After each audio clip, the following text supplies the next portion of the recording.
हम admissible heuristic की examples देख रहे हैं, तो इसमें अब हम 8 पजल गेम की ओर देखेंगे। 8 पजल गेम में काफ़ी रिसर्च हो चुकी है और उसमें इसकी ह्यूरिस्टिक के ऊपर, और हमारे पास दो ह्यूरिस्टिक्स हैं।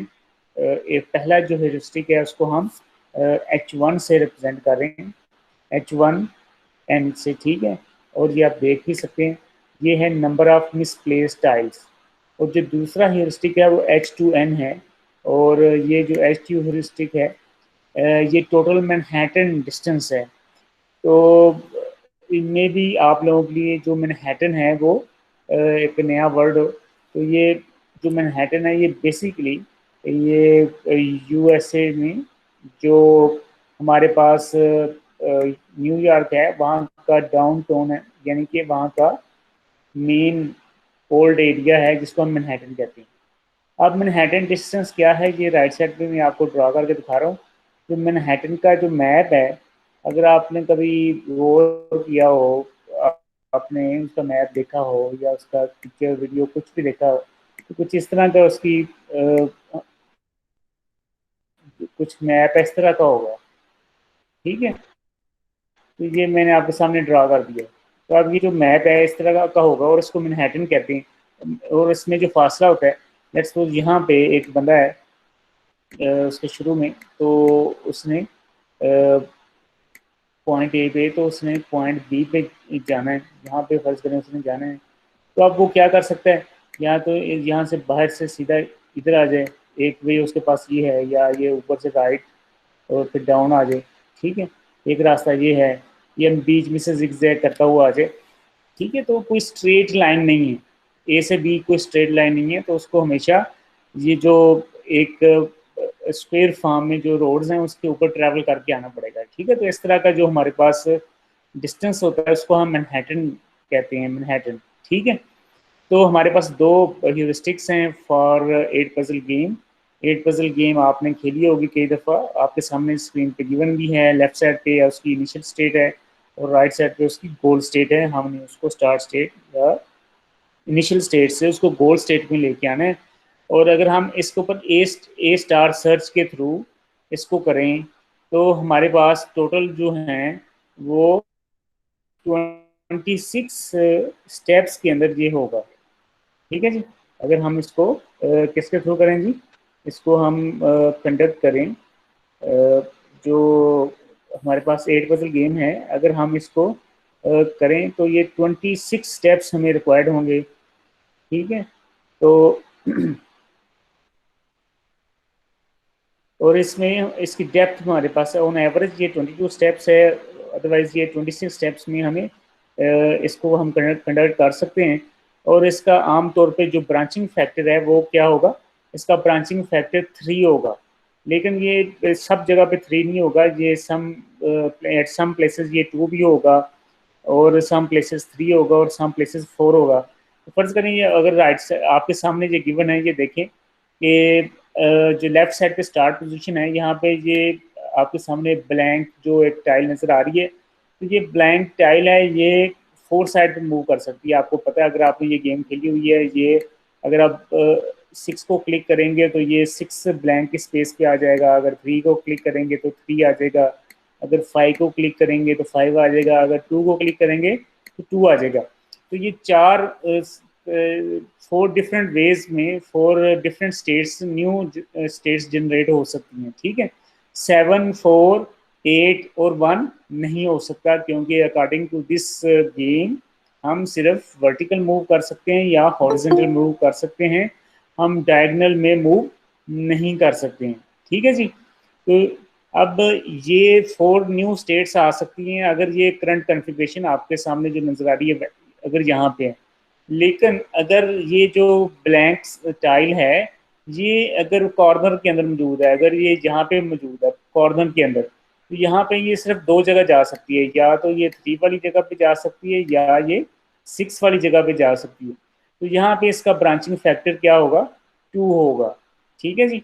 और अगर ये फर्ज करें ये 2 वाली जगह पे मौजूद है, तो ये 4 जा सकती है, 4 वाली जगह पे जा सकती है, 7 वाली जगह पे जा सकती है, या नीचे ब्लैंक वाली जगह पे जा सकती है। तो यहाँ पे इसका ब्रांचिंग फैक्टर क्या होगा, 3 होगा, ठीक है। तो ये 4 इसका ब्रांचिंग फैक्टर 4 हो सकता है, 3 भी हो सकता है और 2 भी हो सकता है। ये अकॉर्डिंग टू द पोजीशन है कि ये ब्लैंक टाइल इस वक्त कहाँ पे मौजूद है। और इसकी अगर ऑन एवरेज हमारे पास इसकी जो डेप्थ है वो 22 स्टेप्स है, तो और इसका हम ब्रांचिंग फैक्टर 3 ले रहे हैं, तो इस पे टोटल जो नंबर ऑफ स्टेट्स हैं that would be 3 raised to the power 22, which is equal to 3.1 into 10 raised to the power 10 states। तो ये इतनी ज़्यादा स्टेट्स इसकी बनेंगी, ठीक है। और अगर हम इसको कट डाउन करें और इसको ग्राफ सर्च पे ले जाएं और हम कहें कि ये रिपीटेड, जो हम डिस्टिंक्ट स्टेट्स सिर्फ रखेंगे, स्टेट रिपीट नहीं होगी, तो यहाँ पे हमारे पास 181 440 इसकी डिस्टिंक्ट स्टेट्स हैं जो कि आल दो कि मैनेज हो सकती हैं, लेकिन अभी भी बहुत ज़्यादा हैं, ठीक है। और अगर हम इसको इसी गेम को डबल कर दें, यानी कि ये 8 पजल है, अगर हम इसको 15 पजल में कर ले जाएं, तो 15 पजल में इसका जो टोटल नंबर ऑफ स्टेट्स हैं वो रफली 10 रेज टू द पावर 13 हो सकती हैं, ठीक है। This is huge number. तो ये इससे आप अंदाज़ा लगा सकते हैं कि इसका ह्यूरिस्टिक कितना इसके लिए हमारे पास कितना इम्पोर्टेंट है। अगर ये अच्छे ह्यूरिस्टिक हमारे पास मौजूद हैं तो हम इसको इस गेम को शॉर्ट कर सकते हैं। हमारा अपना गोल स्टेट जो है, जो कि राइट साइड पे गिवन है, अब हम उसको अचीव कर सकते हैं। अच्छा, अब हम वापस आते हैं अपने दोनों ह्यूरिस्टिक के ऊपर। कि पहला ह्यूरिस्टिक कहता है कि नंबर ऑफ मिसप्लेस्ड टाइल्स, यानी कि जो राइट साइड पे गोल आपको नजर आ रहा है ना, तो उससे मिसप्लेस्ड टाइल्स कितनी है, मतलब गोल से मिसप्लेस्ड टाइल्स कितनी है।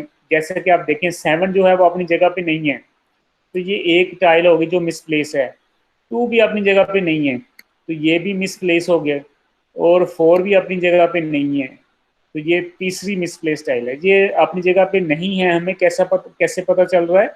राइट साइड से पता चल रहा है कि वहाँ पे क्या है, ठीक है। 5 भी अपनी जगह पे नहीं है, 4 भी अपनी जगह पे नहीं है, 5 भी अपनी जगह पे नहीं है, 8 भी अपनी जगह पे नहीं है, 3 भी अपनी जगह पे नहीं है, और 1 भी अपनी जगह पे नहीं है।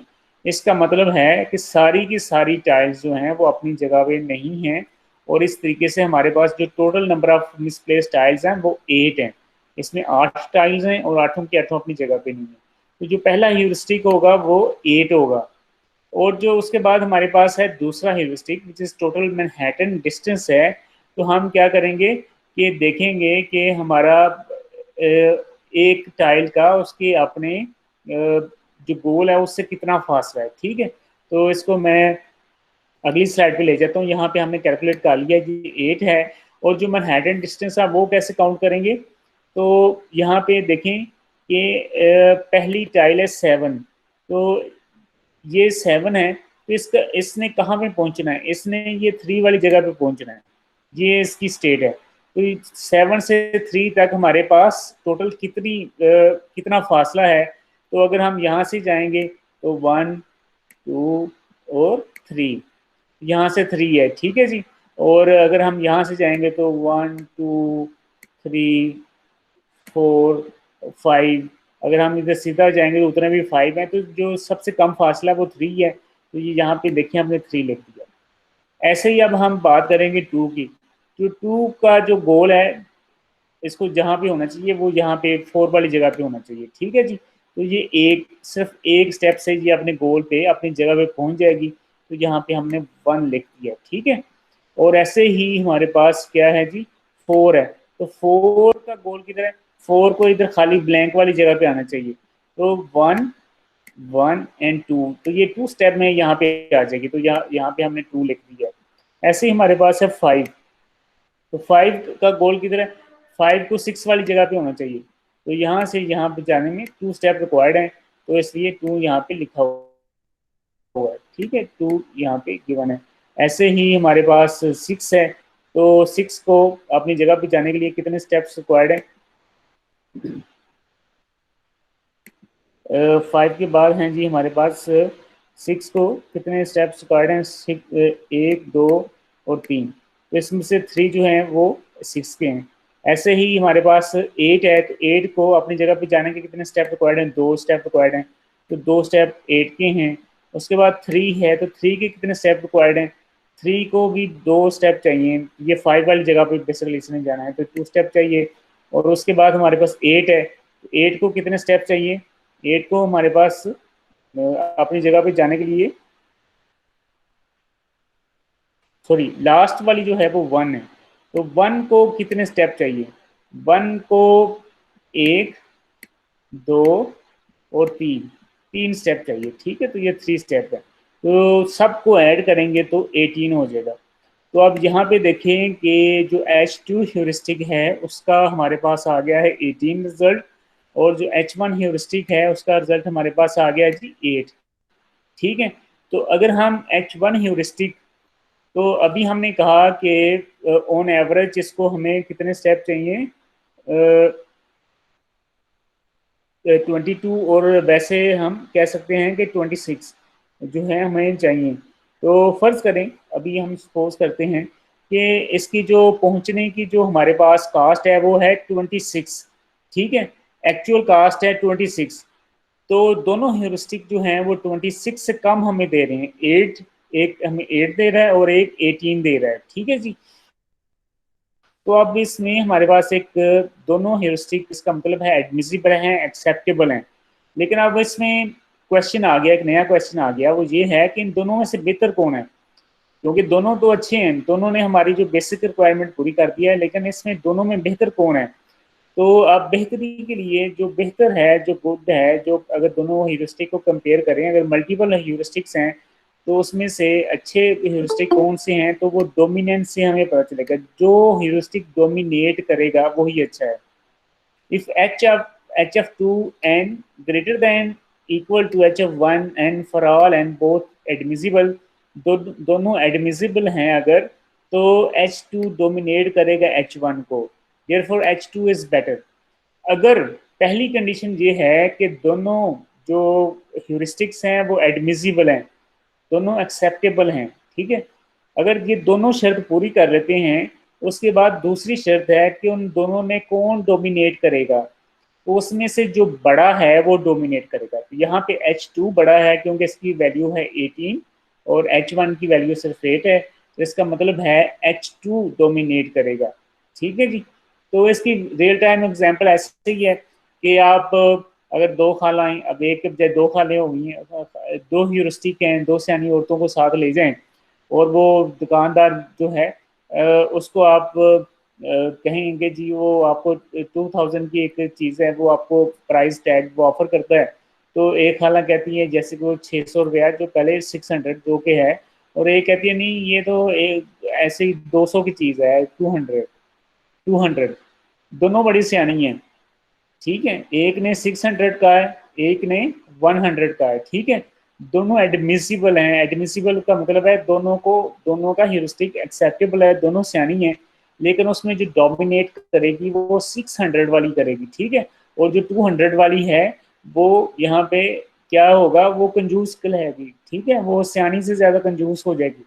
तो अब जो सियानापन है, जो सियानी चीज है, जो वाइज है, जो एडमिसिबल है, वो उसका अगले स्टेप है कि उसको देखना चाहिए कि कहीं वो कंजूसी की तरफ तो नहीं चली गई, ठीक है, तो कहीं वो जो जो हमारे पास ह्यूरिस्टिक है, कहीं वो ह्यूरिस्टिक जो है इतना कम हो जाए, वो इतना, आल दो कि वो एडमिसिबल है, लेकिन है कि उसकी वैल्यू इतनी कम है कि वो हमें, हो सकता है कि वो हमें प्रॉपर रिजल्ट प्रोवाइड ना करे, जैसा कि आप अभी देख सकते हैं आपके सामने दो हमने H2 H1 देखा है। अगर हम दोनों को अप्लाई करें, H2 को और H1 दोनों ह्यूरिस्टिक को अप्लाई करें for IDS iterative deepening search और फॉर ए स्टार सर्च, अगर हम दोनों को इस्तेमाल करें तो आप देखें कि अगर डेप्थ 12 है, अगर हमारे प्रॉब्लम की डेप्थ 12 है, और अगर हम IDS इस्तेमाल करें आइटरेटिव डीपनिंग सर्च, तो कितने नोड्स बनेंगे? हमारे पास 3 6 4 4 0 3 4 इतने नोड, 3 6 4 4 0 3 5, ये इतने नोड्स IDS से बनेंगे। और अगर हम इसको ए स्टार सर्च से करें और उसमें H1 ह्यूरिस्टिक इस्तेमाल करें तो हमें 227 नोड्स बनेंगे। और अगर हम H2 ह्यूरिस्टिक इस्तेमाल करें तो उसमें हमारे पास 73 नोड्स बनेंगे। देखें इसमें कितना आ गया, जो डोमिनेट कर रहा है, जो ह्यूरिस्टिक 2 है विच इज डोमिनेटिंग H1, उसने सिर्फ 73 नोड्स के बाद हमें हमें गोल तक ले गया। ठीक है, इसका मतलब है जो डोमिनेट करेगा वो बेस्ट है। ऐसे ही अगर हम डेप्थ है, जो हमारे स्टेट स्पेस की डेप्थ है वो 24 है, तो आइडियाज बहुत ज़्यादा नोड्स हो जाएंगे, और H1 ह्यूरिस्टिक इस्तेमाल करेंगे तो वो 39 135 नोड्स बनेंगे, और अगर H2 इस्तेमाल करेंगे तो वो 1641 नोड्स बनेंगे। ठीक है, तो अगेन यहाँ पे जो H2 ह्यूरिस्टिक है विच इज़ आल्सो डोमिनेट, वो अच्छा रिजल्ट हमें प्रोवाइड करेगा। ठीक है, तो ये हमारे पास ह्यूरिस्टिक है, उसमें डोमिनेंस का एक कंसेप्ट है। उसके बाद बेटा हमारे पास फर्दर इसमें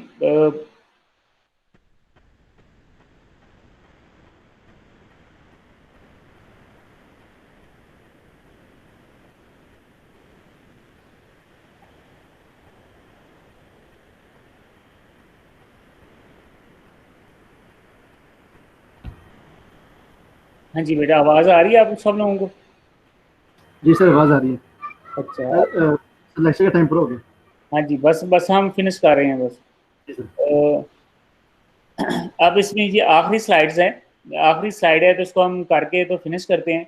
वो स्लाइड है रिलैक्स्ड प्रॉब्लम्स कि हम अब सबसे जो अहम क्वेश्चन है वो ये है कि हम अपने प्रॉब्लम में ह्यूरिस्टिक जो है वो कहाँ से फाइंड करें। सबसे बड़ा मसला है कि वो सियानी खाना कहाँ से लेके आए। ठीक है, तो हम अपने ह्यूरिस्टिक को कहाँ से लेके आए, हमें कैसे पता चलेगा? हमने प्रॉब्लम, हमारे पास इतने प्रॉब्लम्स हैं, हमने उसके सोल्यूशन डिवाइस करने हैं। ए स्टार सर्च हमारे पास मौजूद है, लेकिन हमारे पास ह्यूरिस्टिक मौजूद नहीं है। तो हमें कैसे पता चलेगा कि कौन से ह्यूरिस्टिक हो सकते हैं, कौन से नहीं हो सकते? तो इसमें एक कंसेप्ट है, वो है रिलैक्स्ड प्रॉब्लम्स, कि हम क्या करते हैं, अपनी प्रॉब्लम्स को रिलैक्स कर देते हैं। ठीक है, रिलैक्स का मतलब है कि हम उनके ऊपर कम रिस्ट्रिक्शंस लगाते हैं। ठीक है, कम रिस्ट्रिक्शन लगाने से जो हमारे पास सोल्यूशन निकलेगा वो यकीनी तौर पे ऑप्टिमल होगा। ठीक है, a problem with fewer restrictions on the actions is called a relaxed problem. The cost of an optimal solution to a relaxed problem is an admissible heuristic for the original problem. If the rules of eight puzzles are relaxed so that a tile can move anywhere, then H1n gives the shortest solution. अगर हम क्या करें कि अब 8 puzzle game की अभी example हमने देखी है, तो अगर हम ये उसको रिलैक्स कर दें, उसको रिलैक्स ऐसे करें कि हम कहें कि जो हमारी टाइल है, जो ब्लैंक टाइल है, वो कहीं भी मूव कर सकती है। पहले हमने अभी डिस्कस किया है कि हमारी जो टाइल है वो सिर्फ हॉरिजेंटली मूव कर सकती है और वर्टिकली मूव कर सकती है। ठीक है, और अगर हम उसको थोड़ा सा रिलैक्स कर दें, गेम रूल को रिलैक्स कर दें, हम कहें कि हमारी जो टाइल है वो किसी भी सिमत में जा सकती है, इसका मतलब है वो हॉरिजेंटली भी जा सकती है, वर्टिकली भी जा सकती है, और डायगनली भी जा सकती है। तो फिर क्या होगा, जो H1 ह्यूरिस्टिक है वो हमें सबसे कम सोल्यूशन प्रोवाइड करेगा, शॉर्टेस्ट सोल्यूशन प्रोवाइड करेगा। और इसी तरीके से हम ये कहें कि हमारी जो टाइल है that can move any adjacent square, वो किसी भी एडजेसेंट स्क्वायर पे मूव कर सकती है। तो in this case H2 provides us shortest solution. ठीक है, तो इसमें जो इस पूरी जो स्लाइड है, जो रिलैक्स प्रॉब्लम्स हैं, इसका जो समरी है, जो इसका इसका पॉइंट है वो यही है कि अगर हम किसी भी प्रॉब्लम का ह्यूरिस्टिक फाइंड करना चाहते हैं तो हमें क्या करना पड़ेगा, उस प्रॉब्लम को रिलैक्स कर देंगे। उस प्रॉब्लम को रिलैक्स करने से डेफिनेटली हमें शॉर्टेस्ट सोल्यूशन जो है वो मिल जाएगा, और वो हम उसको एज ए ह्यूरिस्टिक के तौर पे इस्तेमाल कर सकते हैं। ठीक है जी, तो बेटा डेट्स ऑल, ये हमारे पास चैप्टर नंबर 3 जो है वो फिनिश हो गया।